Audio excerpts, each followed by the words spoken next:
Hello friends, என்ன பண்ண போகிறோன்னா திருக்கை மீன் கிரேவி தான். அதுக்கு வந்து ஃபஸ்ட்டு சீரகம், சோம்பு, மிளகுத்தூள், பூண்டு எல்லாம் எடுத்து வச்சுருக்கேன். அதை மிக்ஸி ஜாரில் போட்டு தண்ணி ஊற்றி தேவையான அளவுக்கு அரைச்சிட்டு, அப்புறம் கடாயில் எண்ணெய் ஊற்றிட்டு, அப்புறம் சீரகம், சோம்பு எல்லாம் போட்டு, அப்புறம் அரைச்சி வச்சுருக்கோம்ல அந்த விழுதை வந்து ஊற்றிட்டு, நல்லா அது வந்து எண்ணெயில் வந்து ஃப்ரை ஆனவுடனே கட் பண்ணி வச்சுருக்க வெங்காயம்,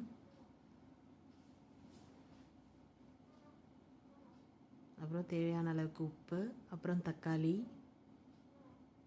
எல்லாத்தையும் போட்டு நல்லா மிக்ஸ் பண்ணிவிட்டு, அப்புறம் வந்து நம்ம க்ளீன் பண்ணி வச்சுருக்க திருக்கை மீனையும் வந்து அதோடு சேர்த்து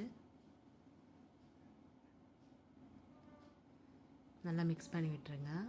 மிக்ஸ் பண்ணி விட்டுட்டு அதுக்கு வந்து இப்போ தேவையானது காரம்லாம் போட போகிறோம். ஃபஸ்ட்டு வந்து மிளகாத்தூள், அப்புறம் தனியாத்தூள், பெப்பரு, அப்புறம் மஞ்சள் தூள் இதெல்லாம் போட்டு நல்லா மிக்ஸ் பண்ணிவிட்டு, அப்புறம் நம்மளுக்கு எந்த அளவுக்கு கிரேவி வேணுமோ அந்த அளவுக்கு வந்து தண்ணி விட்டுக்கணும்.